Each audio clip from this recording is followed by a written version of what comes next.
So നമ്മുടെ SSC GD constable 2026 പരീക്ഷയുടെ വളരെ പ്രധാനപ്പെട്ട ഇന്ന് ഒരുപാട് പേര് പരീക്ഷ എഴുതിയിട്ടുണ്ടായിരുന്നു. അപ്പോൾ ആ പരീക്ഷയുമായി ബന്ധപ്പെട്ട ഒരുപാട് കാര്യങ്ങളാണ് ഇന്നത്തെ വീഡിയോ ഭാഗത്തിലൂടെ ഞാൻ ഷെയർ ചെയ്യാനായിട്ട് പോകുന്നത്. എങ്ങനെ ഉണ്ടായിരുന്നു, മൊത്തത്തിൽ ഓവറോൾ പരീക്ഷ എങ്ങനെ ഉണ്ടായിരുന്നു, ഉദ്യോഗാർത്ഥികളുടെ അഭിപ്രായം എന്താണ്, അതൊന്ന് ഷോർട്ടായിട്ട് നമ്മൾ നോക്കും. പിന്നെ എനിക്ക് കുറച്ച് ഇതുമായിട്ട് റിലേറ്റ് ചെയ്ത് അനലൈസ് ചെയ്തിട്ടുള്ള കുറച്ച് കാര്യങ്ങളും കൂടി നിങ്ങളടുത്ത് ഷെയർ ചെയ്യാനുണ്ട്. ആദ്യം തന്നെ നമ്മുടെ വാട്സപ്പ് ചാനലിൽ നിങ്ങളൊക്കെ അംഗമായിരിക്കും, ഇല്ലെങ്കിൽ വാട്സപ്പ് ചാനലിൻ്റെ ലിങ്ക് താഴെ കൊടുത്തിട്ടുണ്ട്. അതിൽ നമ്മൾ പോൾ ഇട്ടിട്ടുണ്ടായിരുന്നു ഇന്ന് പരീക്ഷ എഴുതിയവരുടെ അഭിപ്രായം പറയാനായിട്ട് പറഞ്ഞിട്ട്. അപ്പോൾ ഇന്ന് നമ്മുടെ ഇവിടെ ASSC എന്നാണ് എഴുതിയില്ല, A അല്ല SSC ആണ്, ടൈപ്പിങ്ങിൽ വന്നതാണ്. ഓക്കെ, SSC GD പരീക്ഷ എഴുതിയവർ അടയാളപ്പെടുത്തുക എന്ന് പറഞ്ഞിട്ട് നമ്മളിവിടെ ഒരു പോള് അടയാളപ്പെടുത്തിയിട്ടുണ്ട്. വളരെ എളുപ്പമായിരുന്നു എന്നുള്ളതിൽ 32 പേര് കൊടുത്തിട്ടുണ്ട്.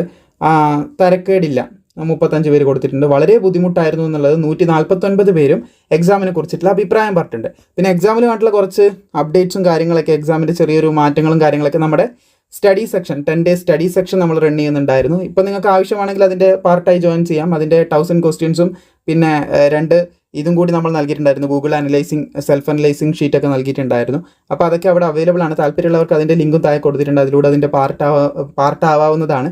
അപ്പോൾ ഇതിൽ പറയുന്നത് നമ്മുടെ SSC പരീക്ഷയിൽ വന്നിട്ടുള്ള ചെറിയ മാറ്റങ്ങളും പിന്നെ അവർക്ക് ഏതൊക്കെ ക്വസ്റ്റ്യൻസ് ആണ് ഇന്ന് വന്നിട്ടുള്ളത്, അതിൻ്റെ ഒരു പാറ്റേണും കാര്യങ്ങളൊക്കെ പറഞ്ഞു കൊടുത്ത് ജസ്റ്റ് നമ്മളെ ഗ്രൂപ്പിലൊന്ന് ജസ്റ്റ് ഒന്ന് ഷെയർ ചെയ്തേ ഉള്ളൂ.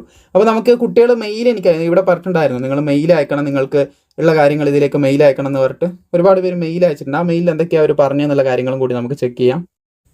സോ ഇപ്പോൾ നിങ്ങൾ കണ്ടുകൊണ്ടിരിക്കുന്നത് കുട്ടികൾ ഓരോരുത്തരും പറഞ്ഞിട്ടുള്ള, വിദ്യാർത്ഥികൾ പറഞ്ഞിട്ടുള്ള അവരുടെ തന്നെ ഒപ്പീനിയനും കാര്യങ്ങളും, പരീക്ഷയെക്കുറിച്ചുള്ള ഒപ്പീനിയനും കാര്യങ്ങളുമാണ്.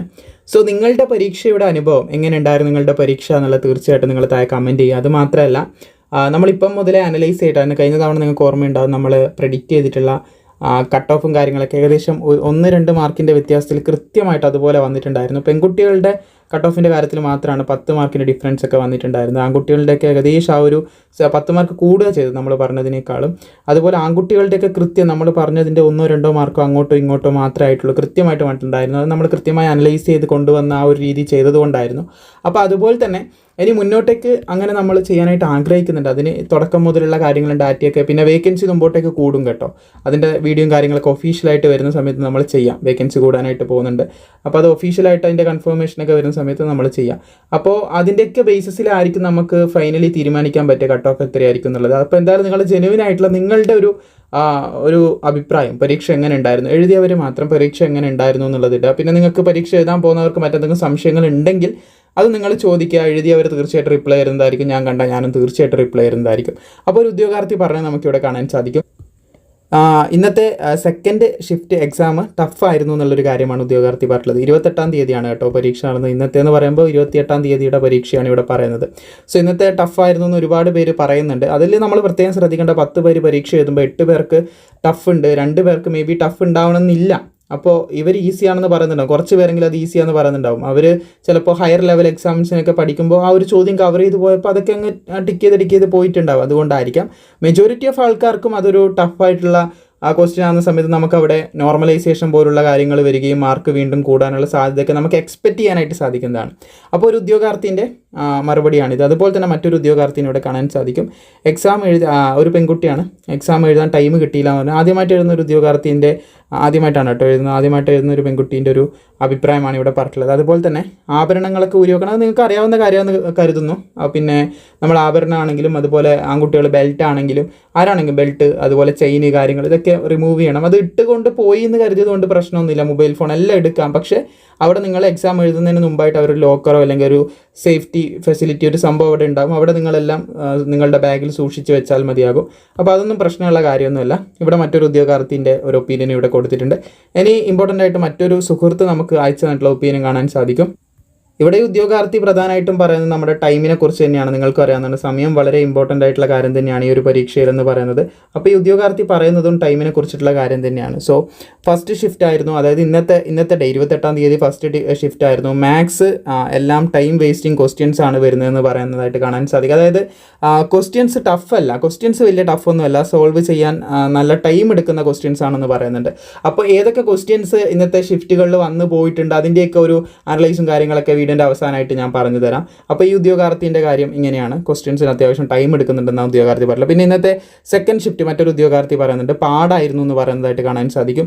അതുപോലെ മറ്റൊരു ഉദ്യോഗാർത്ഥി തേർഡ് ഷിഫ്റ്റ് ആയിരുന്നു ബ്രോ, പഴയ SSC എക്സാം പോലെയല്ല, എഡ്യൂക്കേറ്റീവ് ഭയങ്കര പണിയാണ് തന്നതെന്ന് പറയും. എഡ്യൂക്കേറ്റീവ് പുതിയ വെൻഡറാണ്. പരീക്ഷ നടത്തുന്നത് പണ്ട് TCS, ടാറ്റേൻ്റെ തന്നെ ഒരു സ്ഥാപനമായിട്ട് TCS ആയിരുന്നു നടത്തിയത്. ഇപ്പോൾ എഡ്യൂക്കേറ്റീവ് എന്ന് പറയുന്ന ഒരു വെൻഡറാണ്. വെൻഡർ എന്ന് പറയുന്നത് നടത്തിപ്പ്, പരീക്ഷ നടത്തുന്ന ഒരു സംഭവം. അപ്പോൾ എഡ്യൂക്കേറ്റീവ് എന്ന് പറയുന്ന ഒരു കമ്പനിയാണ് ഇപ്പോൾ നിലവിൽ പരീക്ഷ നടത്തിക്കൊണ്ടിരിക്കുന്നത്. അപ്പോൾ അവരുടെ ഭാഗത്തു നിന്ന് വന്ന രീതിയിലുള്ള ഒരു ഉദ്യോഗാർത്ഥീൻ്റെ ഒപ്പീനിയൻ കാണാൻ സാധിക്കുന്നതാണ്. ക്വസ്റ്റ്യൻസ് ഒക്കെ SSC തന്നെയാണ് കേട്ടോ പ്രിപ്പയർ ചെയ്യുന്നത്, നമ്മൾ ശ്രദ്ധിക്കേണ്ട കാര്യം തന്നെയാണ്. കുറച്ച് മാറ്റങ്ങൾ ക്വസ്റ്റ്യനിൽ വന്നതെന്നാണ് ഈ ഉദ്യോഗാർത്ഥീൻ്റെ അഭിപ്രായം. 3ാമത്തെ ഷിഫ്റ്റ് കട്ടിയായിരുന്നു, ബുദ്ധിമുട്ടായിരുന്നു എന്ന് പറയുന്നുണ്ട്. ഇവിടെ ഡീപ്പറായിട്ട് ഡെപ്ത് തന്നെ മറ്റൊരു ഉദ്യോഗാർത്ഥി അദ്ദേഹത്തിൻ്റെ ഒപ്പീനിയൻ ഇട്ടിട്ടുണ്ട്. 3rd ഷിഫ്റ്റിൻ്റെയാണ് ഇട്ടിട്ടുള്ളത്. സോ അദ്ദേഹം പ്രധാനമായിട്ടും പറയുന്നത്, എനിക്ക് ഇന്ന് 28-ാം തീയതി 3rd ഷിഫ്റ്റ് ആയിരുന്നു പരീക്ഷ എന്നുള്ളൊരു കാര്യം പറയുന്നുണ്ട്. എറണാകുളമാണ് സ്ഥലം, അദ്ദേഹത്തിൻ്റെ സ്ഥലം എറണാകുളമാണ്. ഇപ്രാവശ്യം ഈ ഒരു സെൻറ്ററിൽ വെച്ചിട്ടാണ് എക്സാം ഉണ്ടായിട്ടുണ്ടായിരുന്നത് എന്നുള്ള കാര്യം പറയുന്നുണ്ട്. എക്സാം നല്ല രീതിയിൽ ടഫ് ആയിരുന്നു എന്നുള്ള കാര്യം പറയുന്നുണ്ട്. പ്രത്യേകിച്ച് റീസണിങ്, ചിലവർക്ക് റീസണിങ്ങും മാത്സും, ഞാൻ പറഞ്ഞില്ല ഇവിടെ ടൈമിങ്ങിൻ്റെയാണ് പ്രശ്നം വരുന്നത്. ഏതൊക്കെ ക്വസ്റ്റ്യൻസ് വന്നിട്ടുണ്ടെങ്കിൽ ഞാൻ ലാസ്റ്റ് പറയാം. അപ്പോൾ നിങ്ങൾക്ക് ഏകദേശം ഒരു ധാരണ കിട്ടും. സമയം നല്ലതുപോലെ പോയി. ഞാനൊരു ജസ്റ്റ് ഒരു കാര്യം പറയാം, ലാസ്റ്റ് പറയാൻ വെച്ച കാര്യമാണ്. റീസണിങ് എന്ന് പറയുന്ന ഭാഗം അറ്റൻഡ് ചെയ്യാനായിട്ട് 25 മിനിറ്റൊക്കെ കളയാമെന്ന് പറഞ്ഞാൽ എങ്ങനെ ഉണ്ടാവും?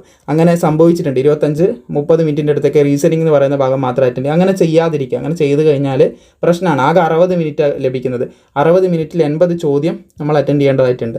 80 ചോദ്യങ്ങളോളം ഉണ്ട്. അപ്പോൾ അത് മൊത്തം റീഡ് ചെയ്ത് നമ്മളത് ആൻസർ ചെയ്യേണ്ടത്. അതിൽ 25 മിനിറ്റ്, അരമണിക്കൂറിൻ്റെ അടുത്ത് നമ്മൾ ഇതിന് കളഞ്ഞു, റീസണിങ് മാത്രം കളഞ്ഞു എന്ന് പറഞ്ഞു കഴിഞ്ഞാൽ ബാക്കിയുള്ളതിന് നമുക്ക് ടൈം കിട്ടിയിട്ടില്ലെങ്കിൽ നമ്മൾ ലിസ്റ്റിലേക്ക് എത്തിച്ചേരാനുള്ള സാധ്യത കുറഞ്ഞുകൊണ്ടിരിക്കുകയാണ്. എത്തില്ല എന്നല്ല, കുറഞ്ഞുകൊണ്ടിരിക്കുകയാണ്. അതുകൊണ്ട് അങ്ങനെയുള്ള കാര്യങ്ങളൊന്നും ആരും ചെയ്യാതിരിക്കുക. അത് ഒന്ന് ഓർമ്മിപ്പിച്ചെന്നേ ഉള്ളൂ കേട്ടോ. അത് വീഡിയോൻ്റെ ലാസ്റ്റ് ഞാൻ വെച്ചൊരു കണ്ടന്റ് ആയിരുന്നു, ലാസ്റ്റ് പറയാനുള്ളത് പെട്ടെന്നൊന്ന് ഓർമ്മിപ്പിച്ചതാണ്. അപ്പോൾ റീസണിങ്ങിന് ഇവിടെ പറഞ്ഞ ഉദ്യോഗാർത്ഥി പറഞ്ഞ സമയം കിട്ടിയില്ല, റീസണിങ്ങിന് പ്രത്യേകിച്ച് ടൈം കിട്ടിയില്ല എന്നുള്ളൊരു കാര്യം പറയുന്നുണ്ട്.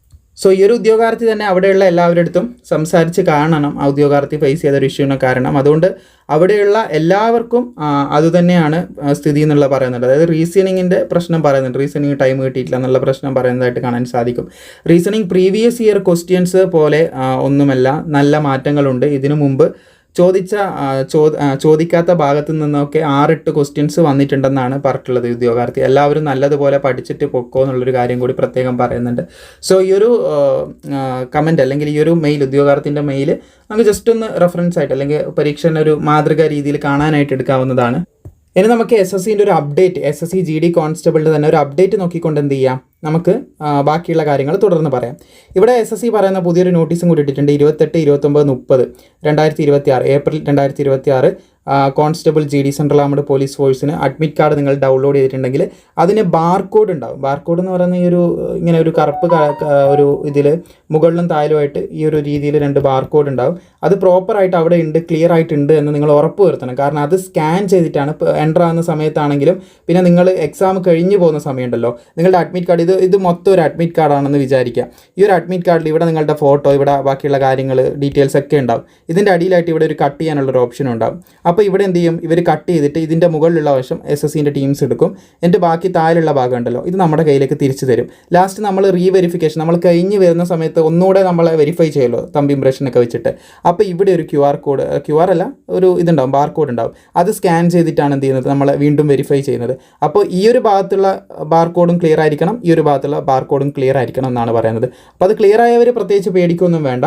ഇവിടെ പറയുന്നത് 28, 29, 30 ആ ഒരു ടൈമിൽ ഈ നോട്ടീസ് SSCൻ്റെ സൈറ്റിൽ ഇതുണ്ട്, പ്രസിദ്ധീകരിച്ചതാണ്. അപ്പോൾ അതിലൂടെ നിങ്ങൾക്ക് മനസ്സിലാക്കി. ഞാൻ ഷോർട്ടായിട്ട് അതൊന്ന് പറഞ്ഞു. ഇനി നമ്മൾ നോക്കാനായിട്ട് പോകുന്നത് SSC എക്സാമിൻ്റെ, ഇപ്പോൾ നടന്നിട്ടുള്ള എക്സാമിൻ്റെ കുറച്ചുകൂടെ ഡെപ്ത് ആയിട്ടുള്ള കാര്യങ്ങളൊന്ന് ചെക്ക് ചെയ്തിട്ട് പോകാം.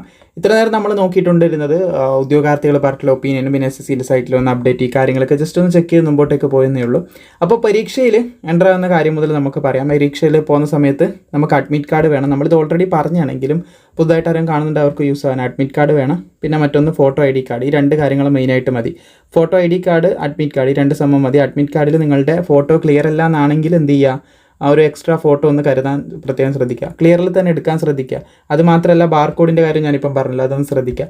ഇത് രണ്ടും കാണിച്ച് നിങ്ങൾ വെരിഫൈ ചെയ്തിട്ട് കയറുന്ന സമയത്ത് നിങ്ങളൊന്ന് ചെക്ക് ചെയ്യും. മൊത്തത്തിലൊന്ന് മെറ്റൽ എന്തെങ്കിലും ശരീരത്തിലുണ്ടെങ്കിൽ അത് റിമൂവ് ചെയ്യാൻ പറ്റുന്ന മെറ്റൽസ് ആണെങ്കിൽ അത് റിമൂവ് ചെയ്യും. ഫോണും കാര്യങ്ങളൊക്കെ അവരൊരു സ്റ്റോർ ലോക്കർ ഉണ്ടാകും, അവിടെ നിങ്ങൾക്ക് വെക്കാം. ഇല്ലെങ്കിൽ മറ്റേതെങ്കിലും ഒരു ഫെസിലിറ്റി ഉണ്ടാവും അവിടെ, നമ്മുടെ PSCൻ്റെ ക്ലോക്ക് റൂം പോലുള്ള എന്തെങ്കിലും ഒരു സെറ്റപ്പ് ഉണ്ടാവും, സംവിധാനം ഉണ്ടാവും, അവിടെ നിങ്ങൾക്ക് വെക്കാനായിട്ട് സാധിക്കും. അതിനുശേഷം നിങ്ങൾ മൊത്തത്തിൽ ബോഡി ചെക്ക് ചെയ്തതിന് ശേഷം നിങ്ങളുടെ ശരീരത്തിൽ അങ്ങനെയൊന്നും ഇല്ലയെന്ന് കണ്ടാൽ കമ്പ്യൂട്ടറിലേക്ക് എക്സാം എഴുതാൻ വേണ്ടി നിങ്ങളെ അലോക്കേറ്റ് ചെയ്യുന്നതായിരിക്കും.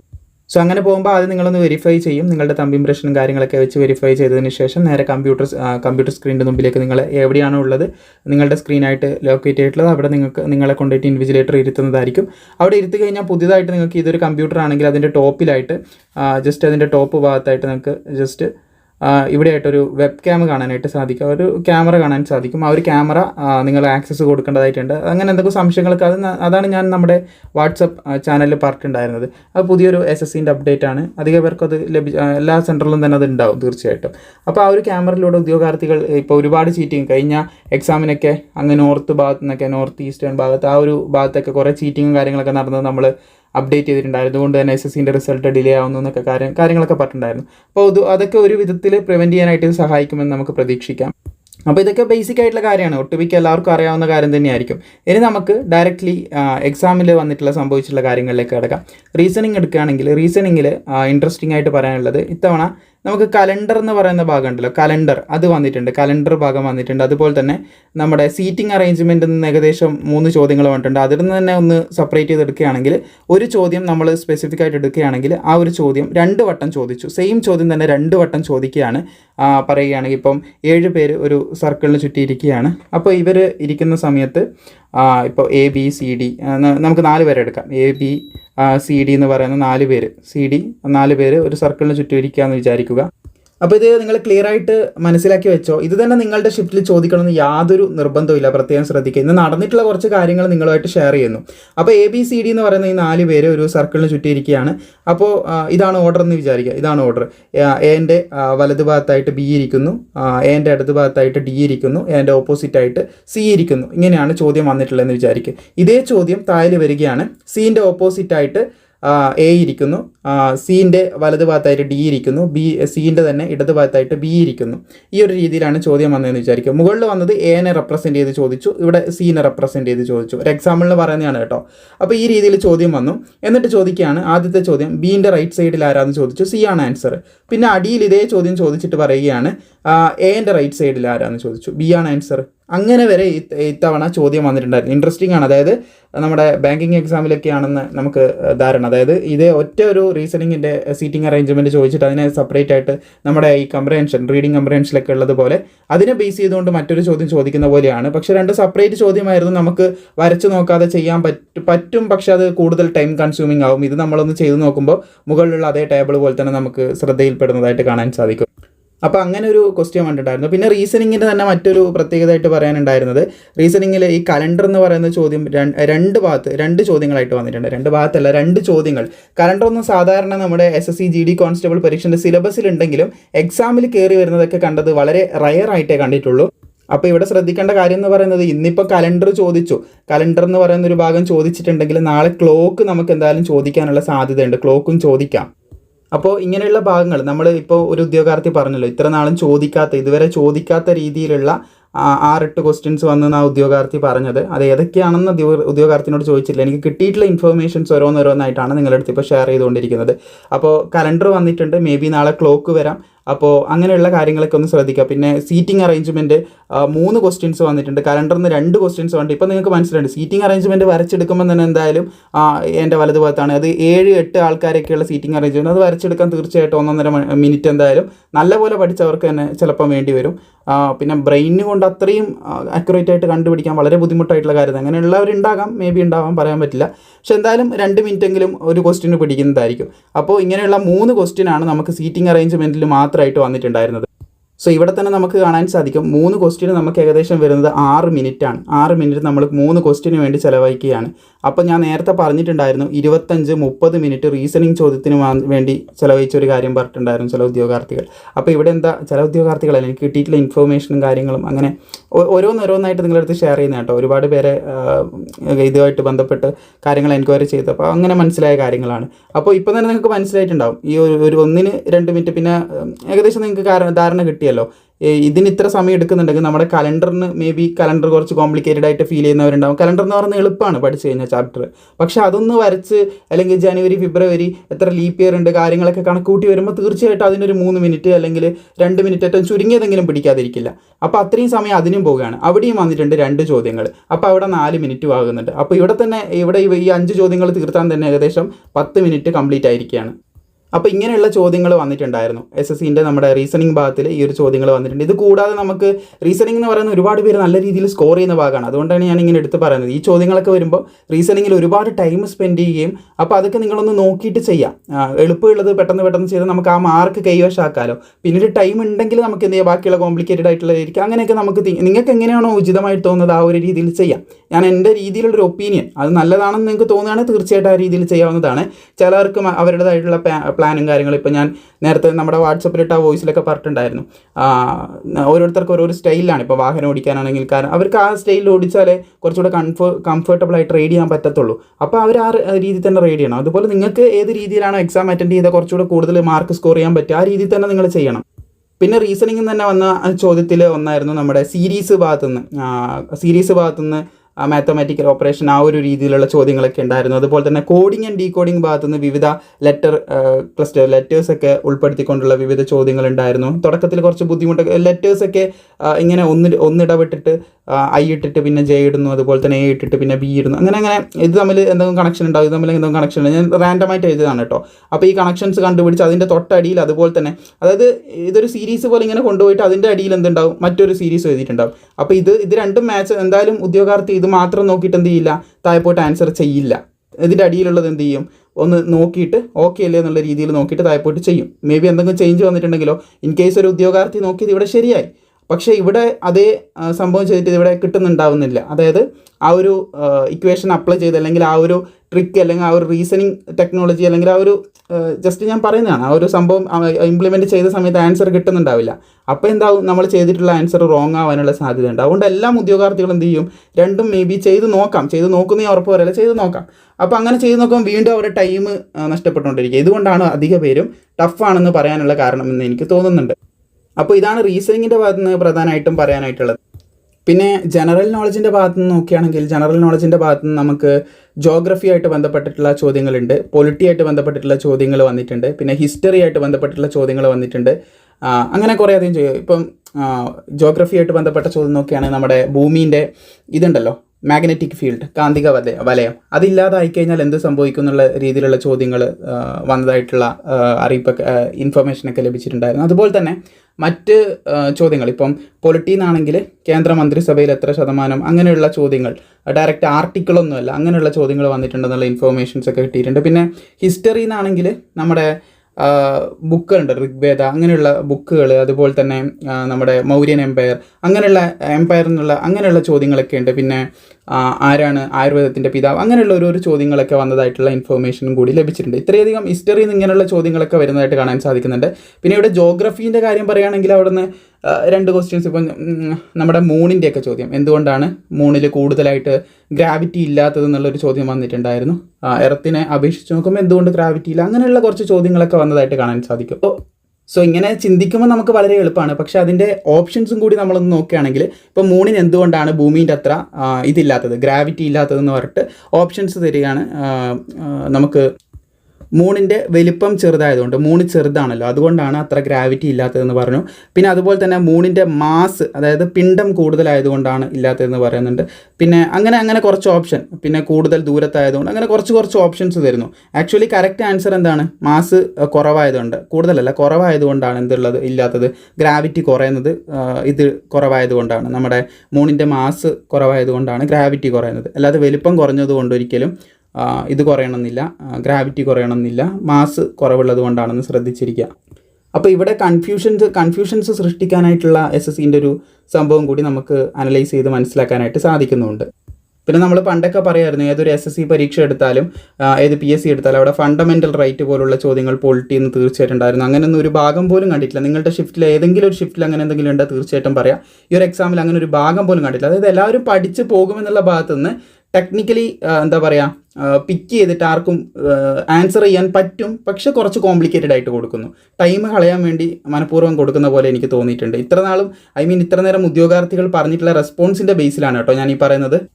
പിന്നെ മാത്സിൻ്റെ കേസിൽ നോക്കുകയാണെങ്കിലും HCF, LCM ഇങ്ങനെയുള്ള ചോദ്യങ്ങളൊക്കെ വന്നിട്ടുണ്ട് എന്നുള്ള കാര്യങ്ങളും പറയുന്നുണ്ട്. ഇവിടെയും ഈ സെയിം കാര്യം തന്നെയാണ് നടന്നിട്ടുള്ളത്. ഇപ്പം നേരത്തെ ഉദ്യോഗാർത്ഥി പറഞ്ഞതുപോലെ തന്നെ ഓപ്ഷനിൽ നമുക്ക് ആൻസറിലേക്ക് എത്തിച്ചേരാനായിട്ട് പറ്റും, പക്ഷേ ഒരുപാട് ടൈം എടുക്കുന്ന രീതിയിലാണ് നമുക്ക് ഇത് കൊടുത്തിട്ടുള്ളതെന്നാണ് പറഞ്ഞിട്ടുള്ളത്. ജസ്റ്റ് ആൻസറിലേക്ക് എത്തിച്ചേരാൻ കുറേ സ്റ്റെപ്പും കാര്യങ്ങളൊക്കെ ചെയ്ത് വരുമ്പോഴേക്ക് ടൈം പോകുന്നു. ഇപ്പോൾ റീസണിങ്ങിൻ്റെ മാത്രം ഞാൻ പറഞ്ഞു 5 ചോദ്യം ചെയ്യുമ്പോഴേക്ക് 10 മിനിറ്റ് അവിടെ പോവുകയാണ്. നമുക്ക് 20 ചോദ്യം അവിടെ ചെയ്യാനായിട്ടുണ്ട്. 5 ചോദ്യത്തിന് മാത്രം 10 മിനിറ്റ് പോയിരിക്കുകയാണ്.